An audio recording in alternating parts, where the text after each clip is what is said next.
जय हिंद दोस्तों। आज हम देखेंगे फिजिक्स का 50 अति महत्वपूर्ण सवाल जो कि बिहार पुलिस में पूछा गया है और काफ़ी इंपॉर्टेंट है। तो चलिए देखते हैं। क्वेश्चन नंबर 1 है हम लोग का, कार्य का मात्रक क्या है। कार्य का मात्रक क्या है?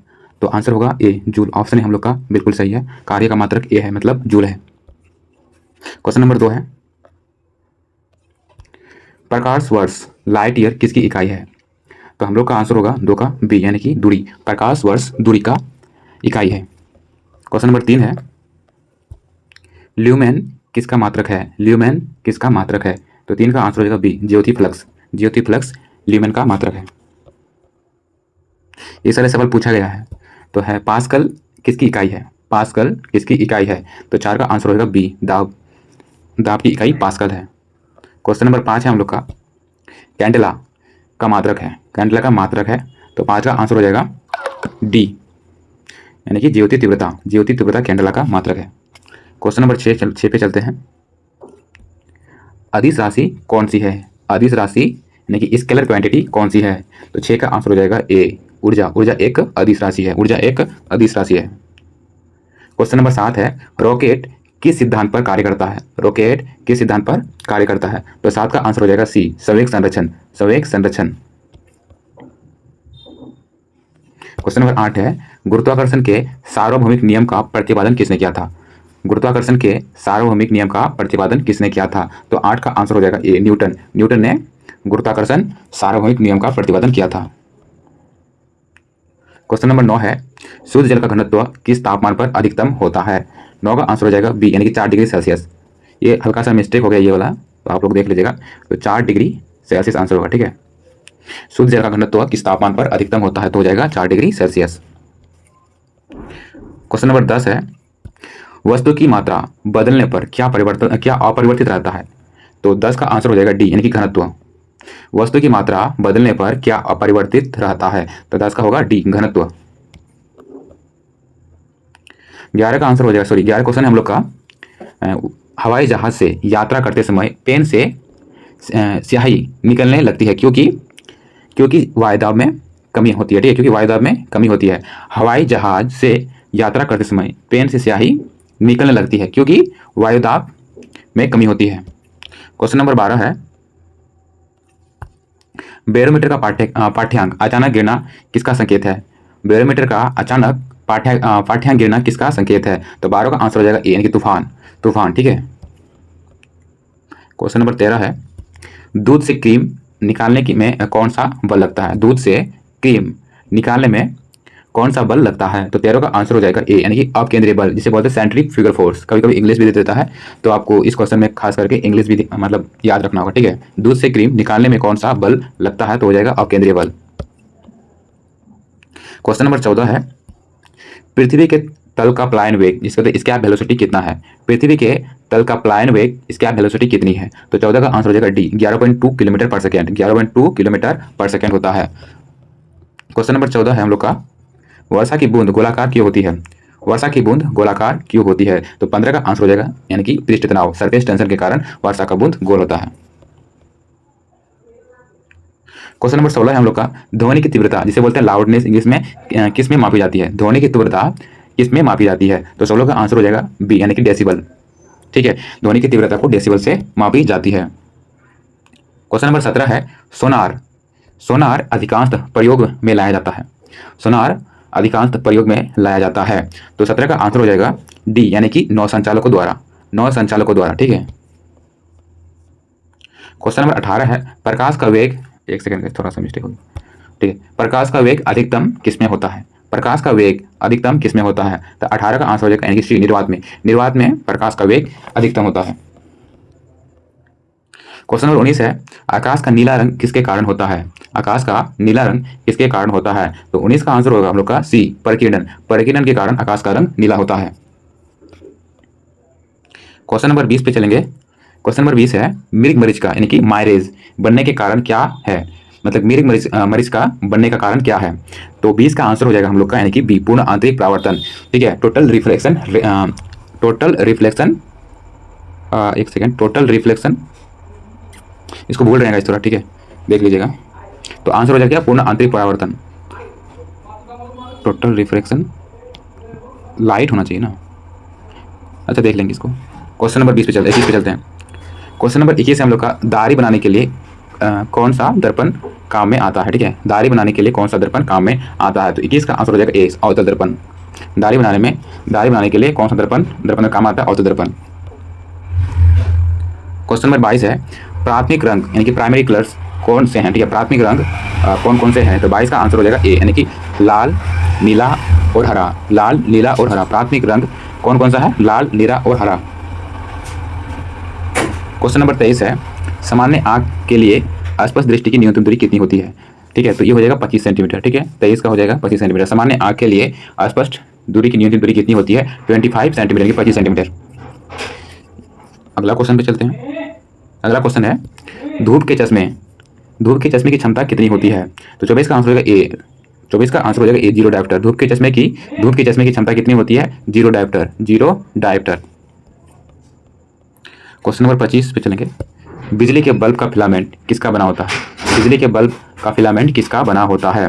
तो 25 का आंसर हो जाएगा यानी कि सी, टंगस्टन। बिजली का जो होता है बल्ब टंगस्टन का बना होता है। ठीक है, जो फिलामेंट होता है वो होता है टंगस्टन का बना हुआ। क्वेश्चन नंबर पे चलेंगे 26 पे। ठीक है, हीरा का तार किसका बना होता है। ठीक है, हीरा का तार सॉरी एक सेकंड, हीटर का तार किसका बना होता है। तो 26 का आंसर हो जाएगा बी, यानी कि नाइक्रोम का बना होता है। हीटर का तार जो होता है वो नाइक्रोम का बना होता है। क्वेश्चन नंबर 27 है, तड़ित चालक जिसे बोलता है लाइटनिंग कंडक्टर, तड़ित चालक का आविष्कार किसने किया था। तड़ित चालक का आविष्कार किसने किया था। तो 27 नंबर क्वेश्चन का आंसर हो जाएगा हम लोग का बेंजामिन फ्रैंकलिन ने तड़ित चालक का आविष्कार किया था। क्वेश्चन नंबर 28 पे चलते हैं। अस्थायी चुंबक यानी कि परमानेंट मैग्नेट बनाए जाते हैं, अस्थायी चुंबक बनाए जाते हैं। तो 28 का आंसर हो जाएगा हम लोग का ए, यानी कि इस्पात। अस्थायी चुंबक बनाए जाते हैं इस्पात से। क्वेश्चन नंबर 29 चलेंगे। क्वेश्चन नंबर 29 है, क्यूरी किसकी इकाई है। क्यूरी किसकी इकाई है। तो 29 का आंसर हो जाएगा ए, यानी कि रेडियोधर्मिता, रेडियोधर्मिता। क्वेश्चन नंबर 30 है, पॉजिट्रॉन की खोज किसने की थी। पॉजिट्रॉन की खोज किसने की थी। तो 30 का आंसर हो जाएगा एंडरसन। पॉजिट्रॉन की खोज एंडरसन ने की थी। क्वेश्चन नंबर 31 है, सापेक्षता का सिद्धांत थ्योरी ऑफ रिलेटिविटी किसने दिया था। सापेक्षता का सिद्धांत थ्योरी ऑफ रिलेटिविटी किसने दिया था। तो 31 का आंसर हो जाएगा 31 का आंसर हो जाएगा, हाँ 31 का आंसर हो जाएगा सी। ठीक है, सापेक्षता का सिद्धांत किसने दिया था, आइंस्टीन ने दिया था। क्वेश्चन नंबर चलते हैं 32 पे। रडार का उपयोग किसके लिए किया जाता है। रडार का उपयोग किसके लिए किया जाता है। तो 32 का आंसर हो जाएगा ए, जहाज और विमान की स्थिति का ज्ञात करने के लिए। जहाज और विमान की स्थिति ज्ञात करने के लिए रडार का उपयोग किया जाता है। क्वेश्चन नंबर 33 है हम लोग का, समुद्री गहराई मापने वाला है। समुद्री गहराई मापने वाला यंत्र है तो वो हो जाएगा फैदोमीटर। 33 का हो गया। क्वेश्चन नंबर 34 पे चलते हैं, 34 पे। एक्सरे का आविष्कार किसने किया था। एक्सरे का आविष्कार किसने किया था। तो 34 का हो जाएगा आंसर ऑप्शन ए, यानी कि रो एंटिजन ने एक्सरे का आविष्कार किया था। ठीक है, क्वेश्चन नंबर 35 है, सूर्य की ऊर्जा का स्रोत है। सूर्य की ऊर्जा का स्रोत है। तो 35 का आंसर हो जाएगा हम लोग का ऑप्शन बी, नाभिकीय संलयन। क्वेश्चन नंबर 36 पे चलते हैं। क्वेश्चन नंबर 36 है, परमाणु बम किस सिद्धांत पर आधारित है। परमाणु बम किस सिद्धांत पर आधारित है। तो 36 का आंसर हो जाएगा ऑप्शन ए, नाभिकीय विखंडन। क्वेश्चन 37 है, हाइड्रोजन बम किसने विकसित किया था। हाइड्रोजन बम किसने विकसित किया था। तो 37 का आंसर हो जाएगा ऑप्शन बी, एडवर्ड टेलर ने ही हाइड्रोजन बम को विकसित किया था। क्वेश्चन नंबर 37 है, लेजर का आविष्कार किसने किया था। लेजर का आविष्कार किसने किया था। तो 38 का हम लोग का आंसर हो जाएगा यानी कि सी, टी.एच. मेमन ने ही लेजर का आविष्कार किया था। क्वेश्चन नंबर 39 है हम लोग का कि वायुमंडल में बादलों के तैरने का कारण है। वायुमंडल में बादलों के तैरने का कारण है। तो 39 का आंसर हो जाएगा डी, कम घनत्व, क्योंकि बादल में कम घनत्व होता है इसलिए वो ऊपर में तैरता है। ठीक है, तो कम घनत्व आंसर सही होगा। क्वेश्चन नंबर 40 है कि पृथ्वी के केंद्र यानी कि स्मॉल जी गुरुत्वाकर्षण का मान क्या होता है। पृथ्वी के केंद्र पर जी का मान क्या होता है। तो 40 का आंसर हो जाएगा बी, यानी कि 0 होता है। पृथ्वी के केंद्र पर गुरुत्वाकर्षण का मान 0 होता है। ठीक है, 41 नंबर क्वेश्चन है, एक अश्व शक्ति यानी कि हॉर्स पावर इसको बोला जाता है कितने वाट के बराबर होती है। एक अश्व शक्ति कितने वाट के बराबर होती है। तो 746 वाट।